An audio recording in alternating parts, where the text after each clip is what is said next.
This is Liz Colburn, host of The Morning Uplift. Thank you for listening to the following broadcast on Public House Media. This is Kim Meyer, the host of Choose to Rise here on Public House Media. Thanks for listening to the following broadcast on Public House Media. Once you're done with this episode, I hope you'll come check out my show, Choose to Rise, where we talk about living with positive mindsets, how to increase our confidence, building our faith, and living out our life on purpose. A new show comes out via podcast every Monday, Wednesday, Friday. And if you want to catch the episode live instead, stop by Public House Media around 6:45 Central Standard Time, Monday, Wednesday, Friday as well. Don't forget to subscribe on iTunes so you'll never miss an episode of Choose to Rise. Thanks again for checking out the following broadcast on Public House Media.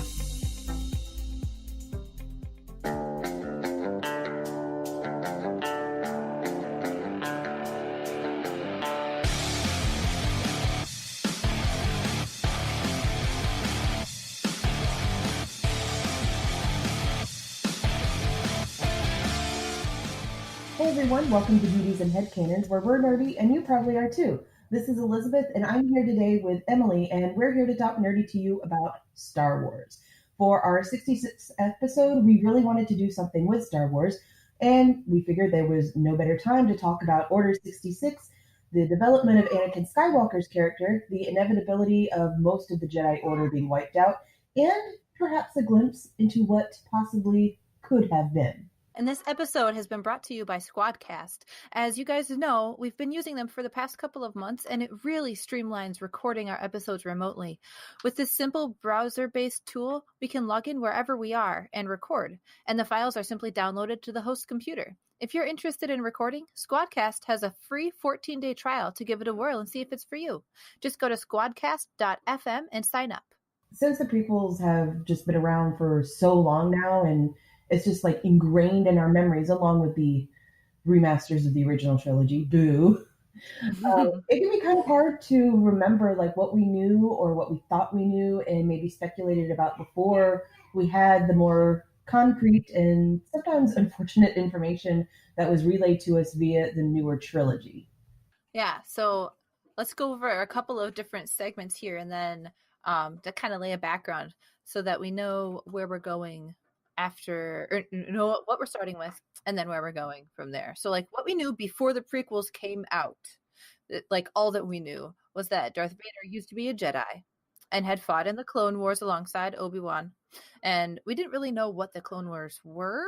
Honestly, if I had known about like the Secret Invasion arc with the scrolls, I probably would have thought that's what it was, because to me it's like clone, okay, maybe people were being replaced by clones, or kind of working with subterfuge that way. So I don't know. That's what I remember I was like reading this old like Star Wars encyclopedia, like obviously prequels, and they just obviously like glossed over the Clone Wars, and for some reason that made me think of something like that, like maybe people in the government were being replaced by clones, and like this group was trying to commit the subterfuge with the government, and so that's kind of what I came up with in my head. Yeah, and for me, I've only seen the movies after all of the prequels have come out, and so I just kind of absorbed all of Star Wars all at once. So I think actually the first Star Wars, well, I definitely saw A New Hope when I was younger. But the next one after that I specifically remember seeing was, I want to say episode 3 in theaters. That came out in 2004 or 5, I think, right? Yeah, it was like 2003, 4-ish, something like that, I think. Yeah. Okay. Well, whenever it came out, I do remember going to see that in theaters. And I had no idea what was going on. I'm like, what in the world? And I thought like Yoda died or something really strange. I'm like, that's not what happened. What? I didn't even realize it was a prequel either. I just went along. Well, see, I had started watching when I was like 3 or 4, like the original ones. Like, I mean, the original trilogies, not the remasters. Yes. And I watched them like all the time. So I mean, like from the time I was like 3 or 4 to the time I was 12, I was watching and reading and making my own little speculations as to what all was going to be happening in these prequels by the time they were announced. Yeah, which is really an interesting place to be, because that's kind of where I was before episode 7 came out. Yeah. Like, oh wow, who's this new girl, and all of that kind of, will Luke Skywalker be in it and everything like that. So but so when we first found out about Darth Vader, though, in A New Hope, Obi-Wan seemed to speak highly of him, implying that before Darth Vader became Darth Vader, he really was a good guy in general, but he was seduced by the dark side of the Force, as he says. Mm-hmm. There was also no mention at all of a prophecy of any kind, which was just kind of thrown in there in episode 1 to bring balance to the Force. And yet the rest of the prequels, it says to destroy the Sith and bring balance to the Force. So that's a little conflicting or confusing there. Those are two different things. It's like, okay, was prophecy to destroy the Sith or to bring balance to the Force? It can't be both, because that's right. Yeah, we will discuss that later. Right. Yeah. Just those are two different things we'll discuss. But then the Jedi Order is more or less extinct in A New Hope, episode 4, and continuing after that, is basically extinct. We're only introduced to 2 Jedi throughout the whole trilogy, and there's no explanation given as to the state of the Jedi Order and why there's so few of them left and how they got to that point either. We also had very little information on exactly how the Emperor came into power and Darth Vader's role in the Empire as well, which seems to be pretty high up somehow, and yet he can be seen piloting TIE fighters as well and scrapping alongside his troops. So we don't know if that's really an official position or if it's just something that he kind of does what he wants. I don't know. I'm pulling for the latter still, because it's I don't know. It seems, when I remember when I was first watching it, it seemed like he was just this agent of the Emperor, and it was, whenever you saw him show up, it's just oh, this is bad. This is very bad. Right. And you hear the bomb, bomb, bomb, bomb, bomb, uh-oh. Yeah, I mean, pretty much all we really know about Vader is that, he's a former Jedi. He's this huge, imposing, powerful dude. And of course, in episode 5, we find out that he's Luke's father. But other than that, he was a complete mystery, regarding his past, how he got to be who he was, and even how he got injured so badly as to require all that machinery to help him live and function and, do his Darth Vader-y things. Mm-hmm. And so, that's all we knew about him. He was just there. He was just this imposing, intimidating figure, and it's ooh, yeah, when he shows up, it's bad. It's very bad. Yeah. And you also know, why is he breathing so weird and all that? We know there's something that happened to him in his past. We just have no clue what it is, or how he went from being a good guy Jedi to being such an evil Darth, right? That's a title, right?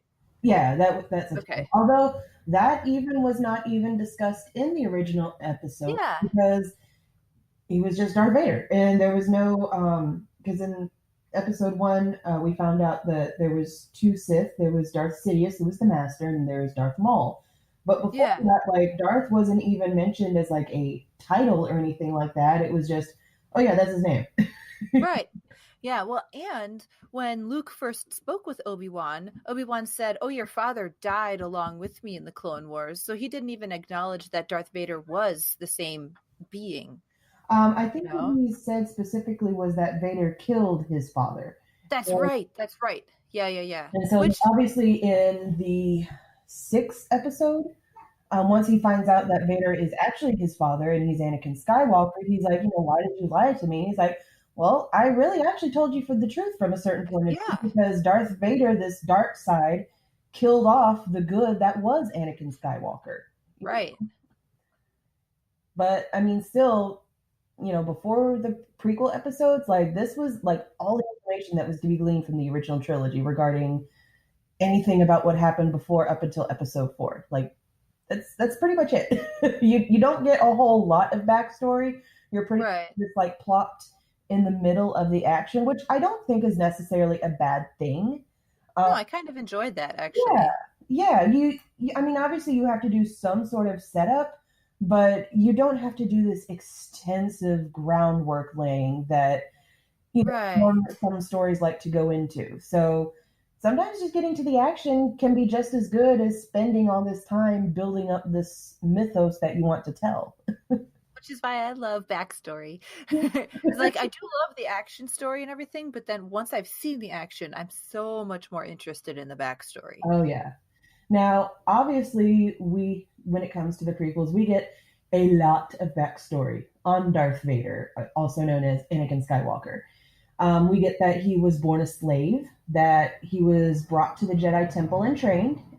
He was suspected of being the fulfillment of this prophecy that almost seemed to come out of left field because, like, again, it was never mentioned before the prequels. We also, which I thought, this I thought was interesting, we also got to see Palpatine's rise to power because in episode 1, he was originally just a senator of this sector that included Naboo, and he convinced Padme Amidala to call for a vote of no confidence in the then Chancellor Valorum. And so after that, obviously there was a vote and to elect a new chancellor, and he became Supreme Chancellor. And then during the Clone Wars, he then makes steps to consolidate like more and more power so that by the time the war is over, he's the emperor. Like he has all the control, he has all the power and everything. Yeah. Well, and we also find out about Anakin that I think Qui-Gon is talking with Anakin's mom, and she said, well, there was no father. I just suddenly became pregnant out of nowhere. Yeah, which has kind of been led to his Anakin's, or prequel, at least prequel Anakin's label of being Space Jesus, because it's like, yeah, okay, how many references can we shove in here? He's the fulfillment of this prophecy. He was born from a virgin. Like, okay, right. We're really hitting people over the head here, and I think that's just totally unnecessary. Yeah. Oh, and the interesting thing, we did find out a lot about the Clone Wars. We found out that the clones were basically precursors to the stormtroopers, but instead of like actual random people that the Empire like recruited, they were all just cloned. And to me that was just like completely unexpected. Like I remember sitting there thinking, well, that's interesting. Right, like, I didn't even realize that. Or, well, for some reason at first I thought all of the stormtroopers were robots. And then I learned that they were clones in the prequel movies. I'm like, oh, okay. And so that's where we got Boba Fett and Jango Fett as well, right? Because according to the prequels at least, Boba Fett was a clone of Jango, but he was completely unaltered. And so he was basically like more or less a son to Jango. Which exactly. I thought was interesting. I mean, I'm a huge Boba Fett fan, but I was like, I still don't know if I really like that backstory for him. But it's interesting. We're going there.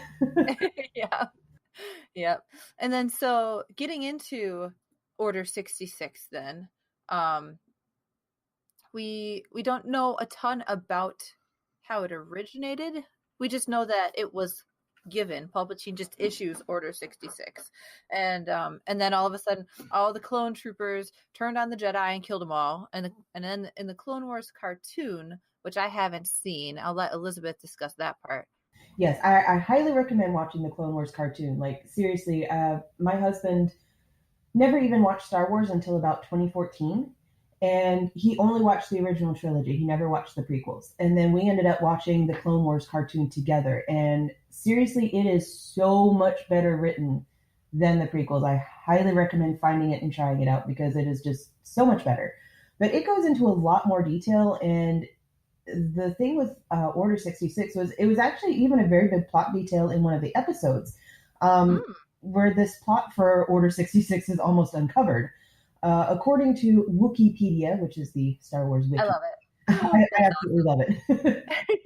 But Order 66 is a top secret order identifying all Jedi as traitors to the Galactic Republic and therefore subject to summary execution by the Grand Army of the Republic.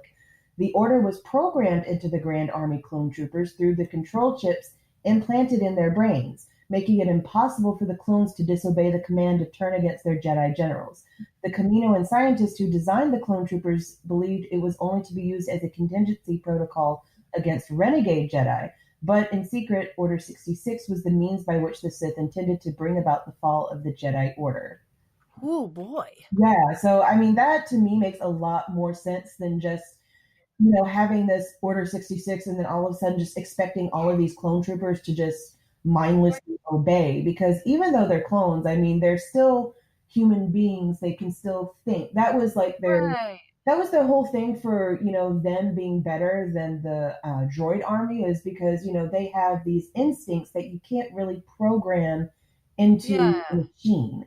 So, it obviously makes sense that, they would, if you just blatantly issue that order, that, they might not all follow along. But having that as a part of their programming, like in this control chip, that makes sense. And I kind of feel bad for like maybe some of the clones, if like they're actually cognizant of what they're doing when they're But doing they have no it, they can't control over stop it. themselves. Oh, that would not be That cool, would but be so terrible. oh, Oh my gosh. But yeah. yeah, but that I think was a much better explanation of what Order 60 Yeah. was. Absolutely. That helps clear up a lot of like, Yeah. how would all of them suddenly know, and why it was even in place to begin with. But yeah, so that happened. But okay, so that's kind of all the background. Now we need to talk about Anakin, because like it's not subtle really that Anakin turned bad, Yeah. so to say. Yeah. I mean, In the notes, I actually says how anyone with half a brain could have seen this coming a mile away. Because I mean, honestly, how could you have not seen this? right. I mean, and at the point of when the sequels came out, we all knew that Darth Vader was Luke's dad. And so we knew that whatever Skywalker was in the prequels was going to eventually become Darth Vader.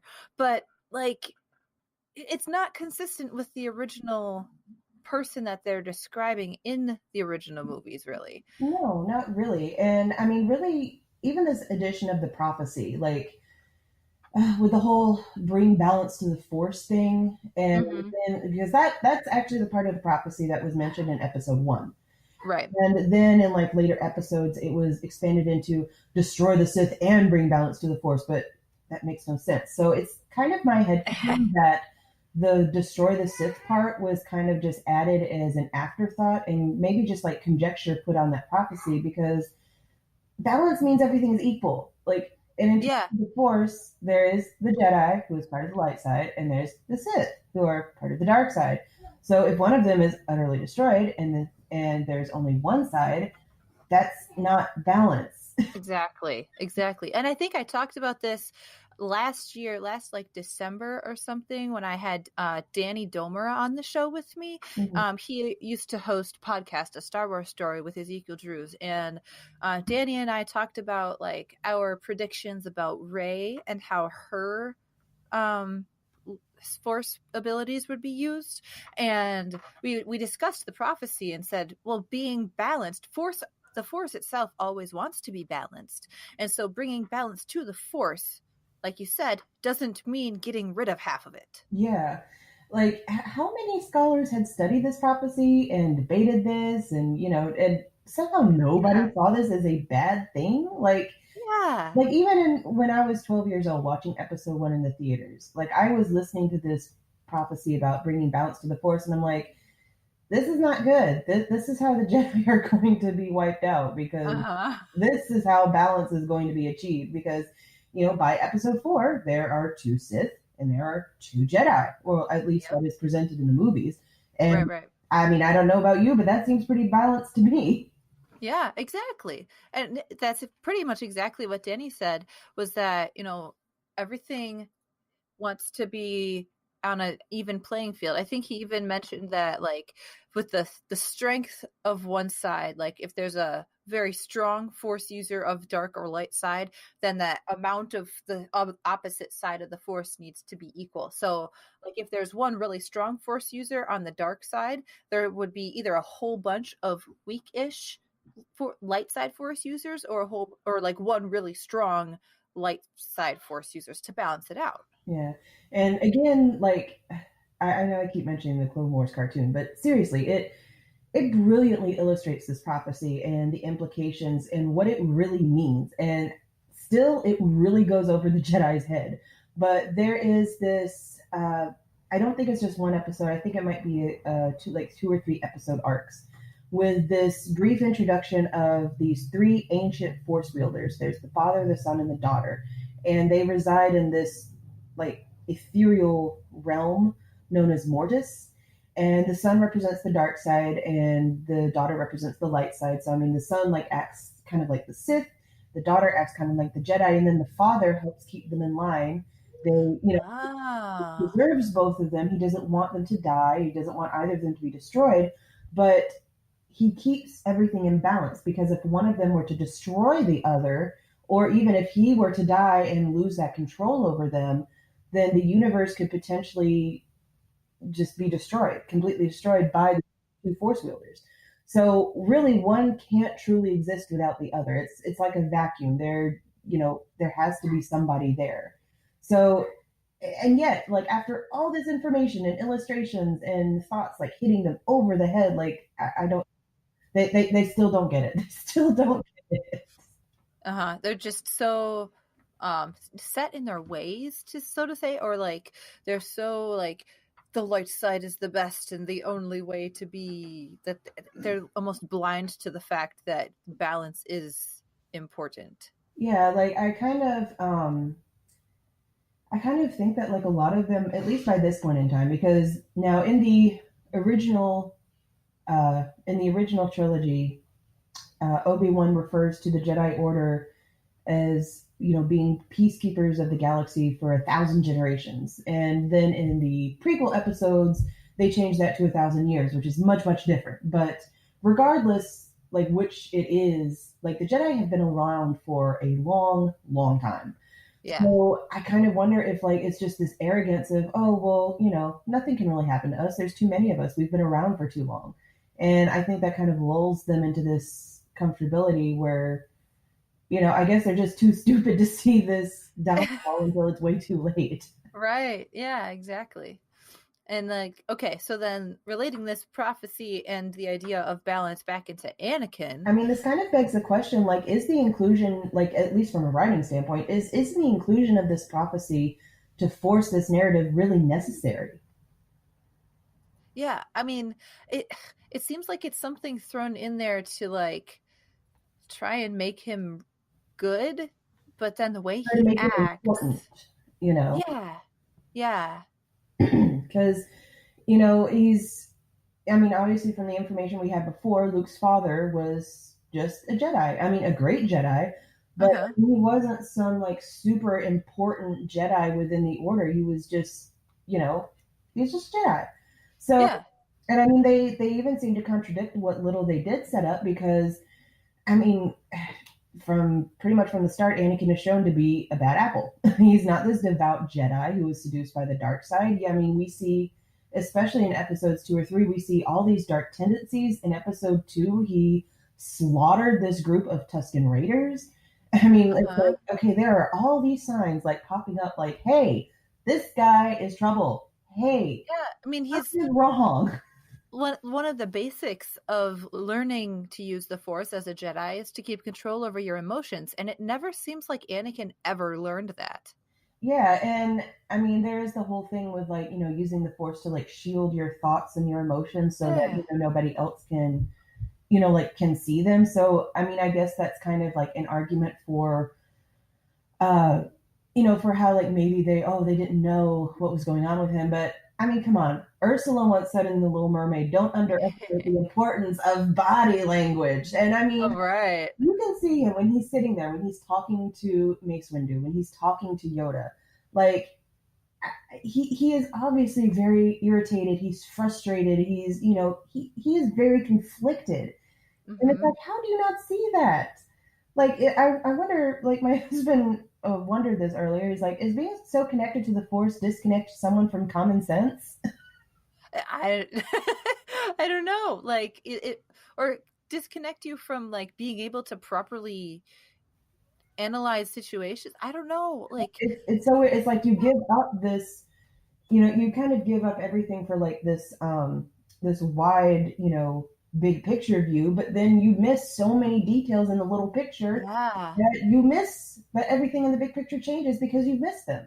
And just watching the prequels, I'm just like, somebody go talk to Anakin, comfort him, offer him support, something. He needs help. Yes. Oh, boy. Yeah. Well, and I was sitting there screaming at Anakin, like, why are you being so emotional? Like, what is this even? Does nobody notice what's happening? Yeah, it's like everybody is just so blind to everything. And it's annoying. Yeah, exactly. And so that kind of brings us full circle to, obviously, Anakin seemed to be very predisposed to the dark side, which probably could have properly fulfilled that prophecy they mentioned at the beginning of the first episode. But how else could it have played out then? Well, I know one thing that was pointed out. I was watching this a couple of like different videos about the prequels and everything. And one thing that was pointed out is that when it comes to telling the story of the prequels, is that there are really two ways that the prequels and Anakin Skywalker story could have played out. The first one is similar to the original trilogy. He could have been there, he could have been present, but not have the story revolve mostly around him. Because Yeah. in the original trilogy, you know, obviously he's there, he has some impact, he is important, but the story isn't all about him. So there's lots of other things that are going on that are addressed, that you know that happen and everything. But I mean, he is a cog in a machine. He's not front and center, Sure. and so that is one option that they could have gone for the prequels: is have him there, have him important, but he's still a cog in the machine, and he's not just like everything with the prequels. Yeah, yeah. Now, the second option is to do a character study on him and his journey, which is the route they tried to go, but I think they really missed the mark with it because, I mean, when it comes to character studies that a film or a book or whatever media is focusing on, one of the most important things is the audience has to like that character. They have to identify with them. They have to care about them. They have to really, be on board with them. And that's the big problem is nobody really likes Anakin. Like in episode one, it's true. In episode one, he was Yeah. this whiny kid. In episode two, he was this emo teenager. He was still 19, so he's still a teenager. And Yeah. in episode three, he was just this brooding adult that was still incredibly impulsive and reckless, and not somebody I would think that years later a fellow Jedi would describe as, oh, he's this great man. Like, Yeah, that's the biggest thing that gets me is Obi-Wan was there when Anakin finally like really made the transition from Anakin to Darth Vader. mhm. And like I don't know if seeing that if I would have still called Anakin a great person. Well, I think he had separated Anakin and Vader in his mind, which I do Yeah. understand, but it could have just been done so much better. Because I Yeah. mean, you look at if you look at the prequels as a character study, there's not a whole lot of character studying that's done. I mean, even you look at the way that the movies are shot and the movies are done. A lot of the emphasis is put on the action and the battles and things Yeah. that are going on. But then when it comes to dialogue and characters talking and developing, it's very bland. It's you only have a couple of maybe camera angles, and there's really only a couple of options that happen when characters are talking. They're usually either walking, they're sitting down, they're just standing there. Like there's really no variety. If you look at a character driven movie like, say, Citizen Kane, which is all about character development, you can see that a lot of that, there's no real action, but people love it because, from the very beginning, you set it up as this character study.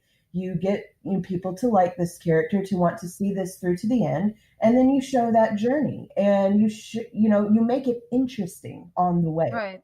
And that's one of, I think, George Lucas's failings in the prequels is he didn't make the character studies interesting, and that's why it doesn't really work that great for a character study.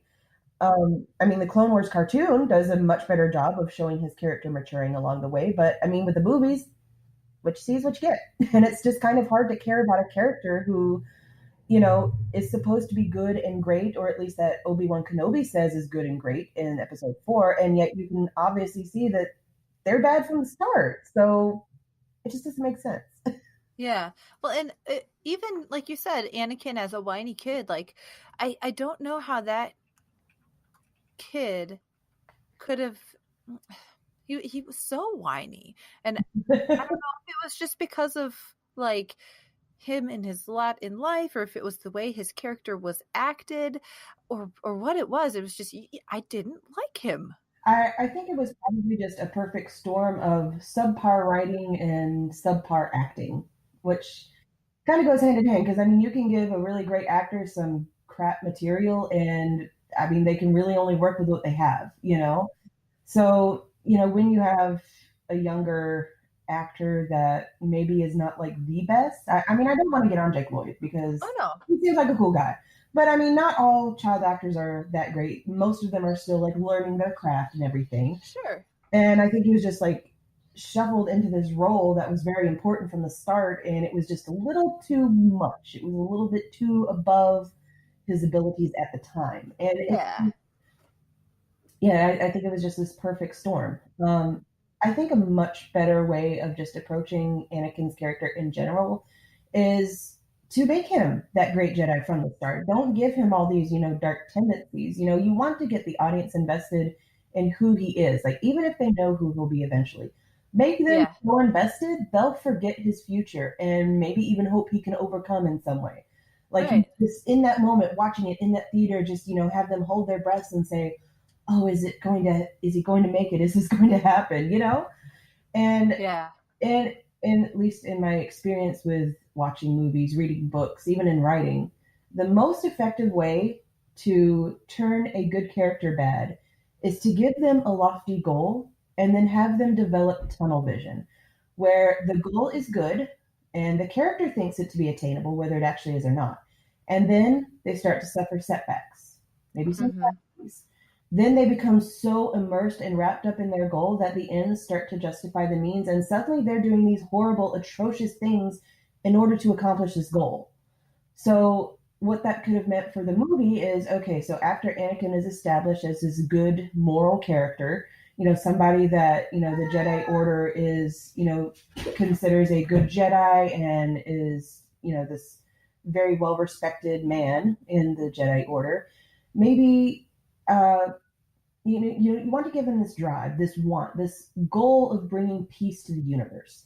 Maybe he has some personal motivation to it, like maybe say his birth family was wiped out by a conflict or something, but like no matter what, he has to have this vested interest in seeing peace in the galaxy. And of course, with the Clone Wars that happens, that goal gets pushed further and further and further away until he becomes so desperate. He slowly dips more and more into the dark side, seeing that, you know, oh, I use this little bit of power and, you know, I saved this group of people, you know, so then he starts saying, well, okay, well, maybe this isn't so bad. So then he just dips more and more into it and he organically becomes a Sith. Yeah. Well, and it even kind of makes me second guess his whole side plot with Padme too, because like obviously he had to father children or a child, you know, children to have Luke and Leia, but like it seemed like they tried to force his motivation to save Padme, and that it didn't work at all. It really didn't.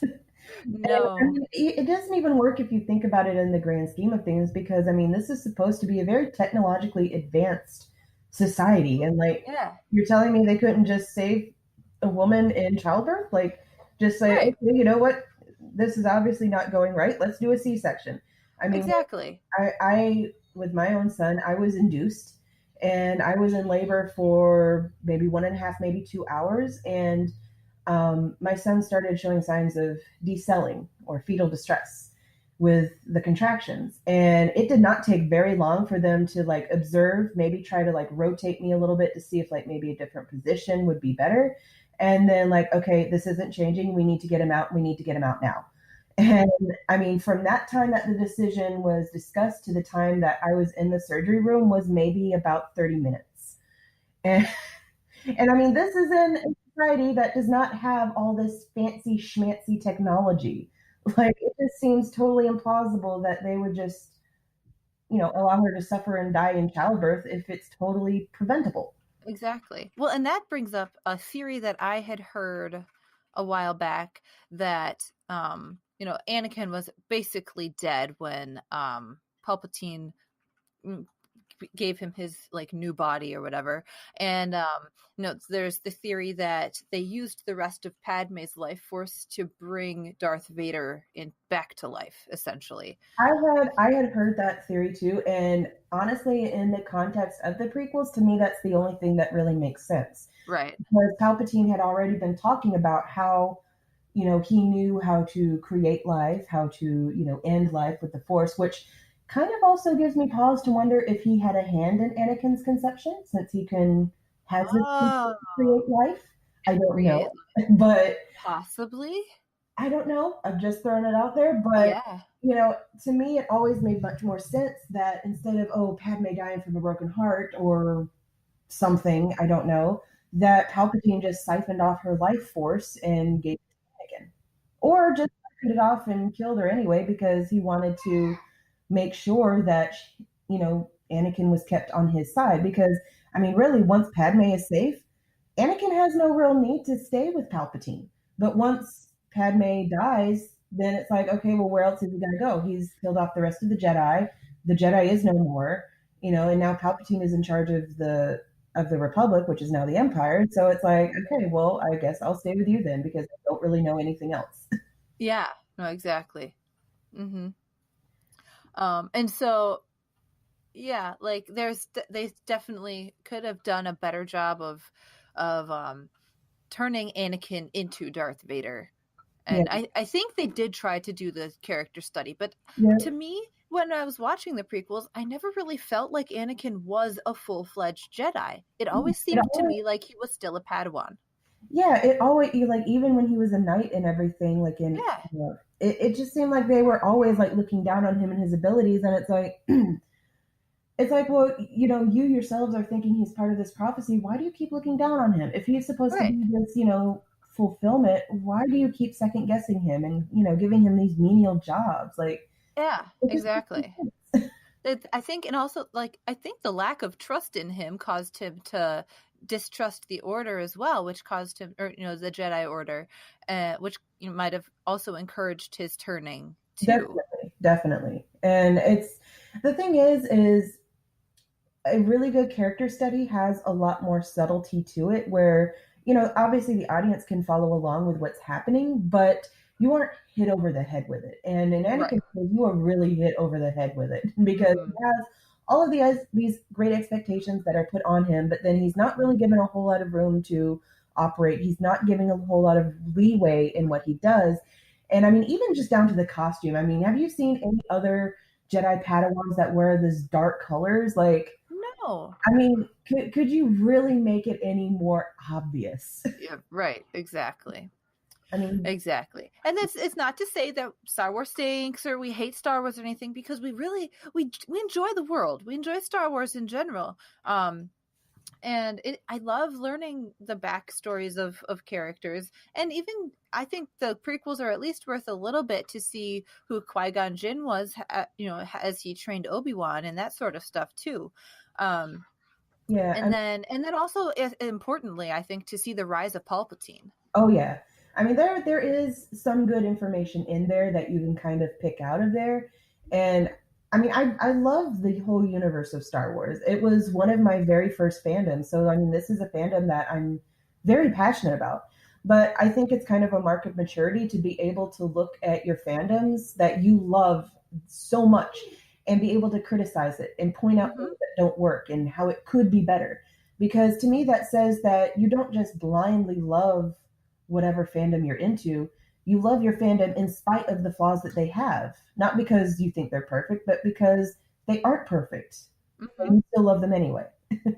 Exactly. And we always want them to be better. And, the more stories continue throughout our fandom, so we want them to become better and better. But it also kind of gives the nerds and the geeks in us fodder for headcanons and fun fan fiction and all that kind of stuff. Yeah, because as they say with fan fiction, if it's broke, then fix it. Exactly. How about you guys? Talk nerdy to us. How do you think the prequels could have been handled better, or do you think they're fine the way they are? You do know where to find us on social media, and we'd really, really appreciate it if you shared this episode with someone else who you think would enjoy it. And if you have any Star Wars fans in your life, be sure to let them know about it, because that's a great way to help our show grow. And so we can keep talking nerdy to more people. And with that, I'm Emily. I'm Elizabeth, and thanks for getting nerdy with us on Beauties and Headcanons.